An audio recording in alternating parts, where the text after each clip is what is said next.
చెరువుల్లో 386 ఎకరాలు మాయం. హైదరాబాద్లో 44 నీటి వనరులు పూర్తిగా కనుమరుగు. మరో 127 చోట్ల పెద్ద మొత్తం విస్తీర్ణంలో ఆక్రమణలు. 10 ఏళ్లలో భారీగా కబ్జాలు. బీఆర్ఎస్ నేతల అధికం. మరికొన్ని చోట్ల ప్రతిపక్ష స్థానికుల నాయకుల హస్తం. ఔటర్ వరకు 695 చెరువులున్నట్లు గుర్తింపు. ప్రభుత్వ రికార్డులు ఉపగ్రహ చిత్రాల ద్వారా పరిశీలన అంటూ ఒకరు చూస్తా ఉన్నాం. సో మేము మొదటి నుంచి కూడా చెప్తా ఉన్నాం, ఆంధ్ర దోపిడీదారులు ఎవరైతే, ఆంధ్ర పెట్టుబడి దోపిడీదారులు ఎవరైతున్నారో వాళ్ళ కంటే కూడా అధికంగా ఈ 10 సంవత్సరాలు చెరువులు కబ్జా అయినాయి. ఒకటి.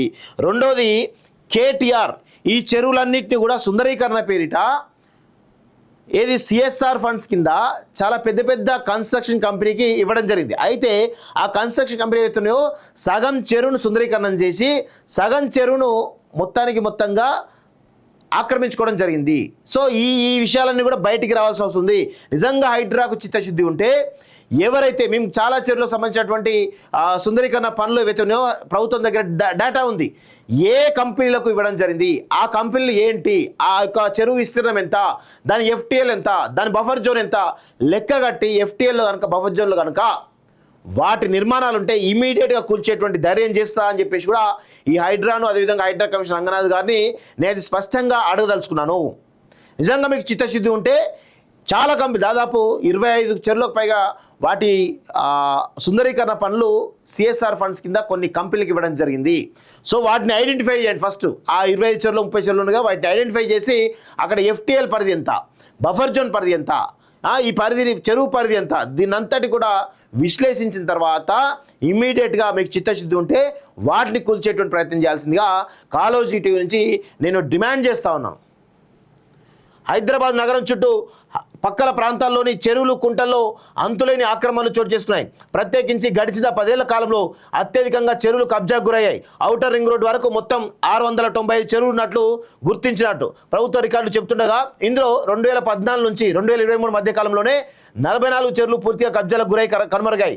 మరో 127 చెరువుల్లో పెద్ద మొత్తం విస్తీర్ణం ఆక్రమణలకు పాల్పడింది. మొత్తంగా ఆయా చెరువులన్నింటిలో కలిపి గత 10 ఏళ్లలో 386 ఎకరాలు ఆక్రమణకు గురైనట్లు అధికారులు తేల్చారు. వీటిలో శాశ్వత, తాత్కాలిక నిర్మాణాలు వెలిశాయి. రెవెన్యూ ఇరిగేషన్ రికార్డులతో పాటు నేషనల్ రిమోట్ సెన్సింగ్ సెంటర్ వద్ద తీసుకున్నటువంటి శాటిలైట్ చిత్రాల ద్వారా చెరువుల స్థితిని అధికారులు పరిశీలించారు.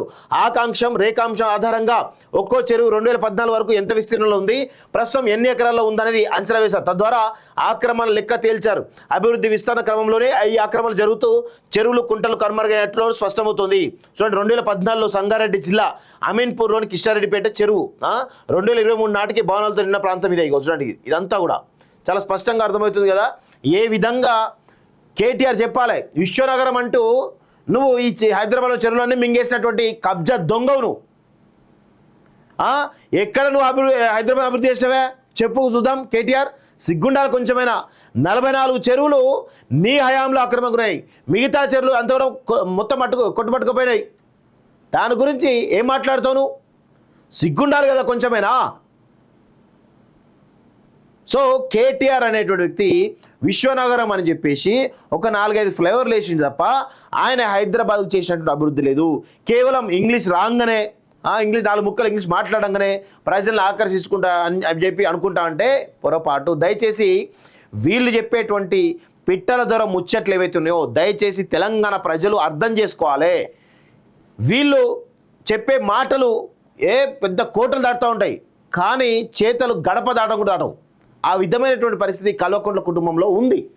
ఈరోజు కేటీఆర్ని చాలా స్పష్టంగా నేను అడుగుతా ఉన్నాను, నీకు చిత్తశుద్ధి ఉంటే ఈ 44 చెరువులు ఎందుకు కబ్జా అయినాయి? నువ్వు కొన్ని చెరువులకు ఎస్ఎస్ఆర్ ఫండ్స్ కింద కొన్ని కన్స్ట్రక్షన్ కంపెనీకి ఇవ్వడం జరిగింది కదా, ఎందుకు ఇచ్చినావు? దాని వెనకాల ఉన్నటువంటి ఉద్దేశం ఏంటి? దాని వెనకాల ఉన్న దందా ఏంటి? ఈ విషయాలన్నీ కూడా ఖచ్చితంగా బయటికి రావాలి. నీ బినామీలు ఎక్కడ ఉంటారు ఇప్పుడు? ఇవన్నీ కూడా బయటికి వస్తే బయటికి రావాల్సిందే. వాస్తవానికి ఉమ్మడి రాష్ట్రంలోనే ఈ ఆక్రమణ తంతు మొదలైన తెలంగాణ రాష్ట్ర ఏర్పాటు తర్వాత కూడా ఇది ఆగలేదు. పైగా అంతకన్నా ఎన్నో రెట్లు పెరిగింది. తెలంగాణ ఏర్పాటుకు ముందు అంగుళం ఆక్రమణ గురికాని 77 చెరువులో 20 చెరువులు గత 10 ఏళ్లలో పూర్తిగా కనుమరు కావడమే ఇందుకు నిదర్శనం. మరో 57 చెరువులు పాక్షికంగా కబ్జా చెరువులో చిక్కాయి. వీటికి తోడు గతంలో కొంత విస్తీర్ణం మేరకు ఆక్రమణ గురైన 94 చెరువుల్లో 24 చెరువులు ఈ 10 ఏళ్లలో పూర్తిగా కనుమరుగాయి. మరో 70 చెరువులు ఆక్రమణలు పెరిగిపోయాయి. 2014 తర్వాతే పెద్ద మొత్తంలో కబ్జా అంటూ చూస్తాం. చూస్తూ ఉన్నాం.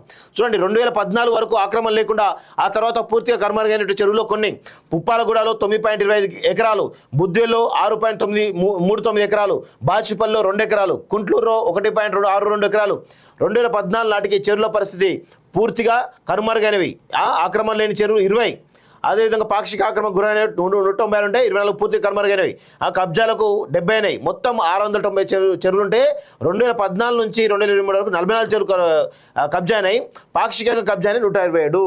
సో దీనిపైన ఖచ్చితంగా మొత్తం ఎన్ని ఎకరాలు ఉన్నాయి చూడండి. 2014 వరకు ఆక్రమణ లేకుండా ఆ తర్వాత పాక్షిక ఆక్రమణలు జరిగిన చెరువులో కొన్ని బ్రాకెట్లో పూర్తి ఇస్తాం అంటే చూస్తాం. మల్లాపూర్ చెరువు 11 ఎకరాలు, మక్తల్లో 9 ఎకరాలు, దేవరాయంజలో 9 ఎకరాలు, సూరోని చెరువు 8 ఎకరాలు, ఉమ్దాసాగర్ 7 ఎకరాలు, బ్రాహ్మణకుంట 6 ఎకరాలు, సుమర్ చెరువు 5 ఎకరాలు, మల్కం చెరువు 4 ఎకరాలు, నాగారం 4 ఎకరాలు. ఇట్లా ప్రతి దాంట్లో కూడా కేటీఆర్ సమాధానం చెప్పాలి. ఎందుకంటే హైదరాబాద్ మున్సిపల్ శాఖకు సంబంధించినటువంటి మంత్రి, అప్పుడు ఆనాడు మంత్రిగా ఉన్నాడు కాబట్టి హైదరాబాద్ బ్రాండ్ అంబాసిడర్ నేనే అని చెప్పుకున్నటువంటి కేటీఆర్ ఈరోజు నీ మాటల వెనక ఒక కబ్జా భాగవతం ఇది. నువ్వు దీనిలో ఎంత గింజుకున్నా కానీ, ఎంత కవర్ చేసినా కానీ నీ హస్తం లేని ఆ చెరువులు కబ్జా కావనేటువంటి విషయాన్ని గుర్తుపెట్టుకోవాలి. సో ఇక కేటీఆర్ని ఎంత తక్కువ తిట్టినా తప్పే లేదు, అసలు ఎంత ఎక్కువ తిట్టినా తప్పే లేదు. ఆయన ఇలాంటి పరిస్థితులు తెలంగాణలో ఉన్నాయి. అంటే వీళ్ళంతా కూడా డబ్బు యావా, అధికార దాహంతో డబ్బును సంపాదించినటువంటి ఒక కుటిలమైనటువంటి ప్రయత్నం చేయడం జరిగింది. దానంతటి కూడా ఖచ్చితంగా తెలంగాణ సమాజం కక్కిస్తుంది, మొత్తం కక్కిస్తుంది. బిడా గుర్తుపెట్టుకో. దీనిపైన ప్రెస్ మీట్ చూద్దాం. కేసీఆర్ దీనిపైన మాట్లాడు, కబ్జాలకు గురైన లేవో మాట్లాడు. అది చేత కాదు, ఎమ్మెల్యేలు వాళ్ళు వీళ్ళందరూ మాట్లాడే ధైర్యం చేయరు. కొంచెం కూడా ఇంగిత జ్ఞానం లేకుండా బిహేవ్ చేస్తూ ఉంటాడు కేటీఆర్. ఎప్పుడు కూడా వీళ్ళంతా చేస్తున్న ప్రయత్నం ఏంటి అంటే తాత్కాలికమైనటువంటి ఉపశమనం. ఈరోజు మాయా ప్రపంచం చూపించాలి, తాత్కాలికమైనటువంటి భూతల ప్రపంచం, మాయా ప్రపంచం చూపించి ప్రజలకు ఇదే చికెన్ తినండి అని చెప్పేసి గోడకి ఎలాడదీసి కోడిని గోడకి ఎలాడదీసి ఇదే తినండి అని చెప్పేసి చెప్తా ఉంటారు వీళ్ళంతా కూడా. గతంలో కోటశ్రావు చేసిండు కదా ఒక సినిమాలో, సేమ్ అదే. ఎవరైనా పాలకుడు దీర్ఘకాలిక ప్రయోజనాల కోసం కానీ లేకపోతే దీర్ఘకాలిక ప్రణాళిక పెట్టుకొని పనిచేస్తూ ఉంటారు. కానీ ఈ కల్వకుంట్ల కుటుంబంలో ఏం చేస్తారంటే తాత్కాలికమైనటువంటి చూపించి అప్పటికప్పుడు పూర్తయిందా చూసుకోండి మీకోసం అని చెప్పేసి చెప్పడం తప్ప దీర్ఘకాలిక ప్రయోజనాల కోసం ఏనాడు కూడా ప్రయత్నం చేయరు కూడా. వీళ్ళకు ఆ చిత్తశుద్ధి లేదు. ఇలాంటి పరిస్థితుల్లో మిత్రులారా గుర్తుపెట్టుకోండి.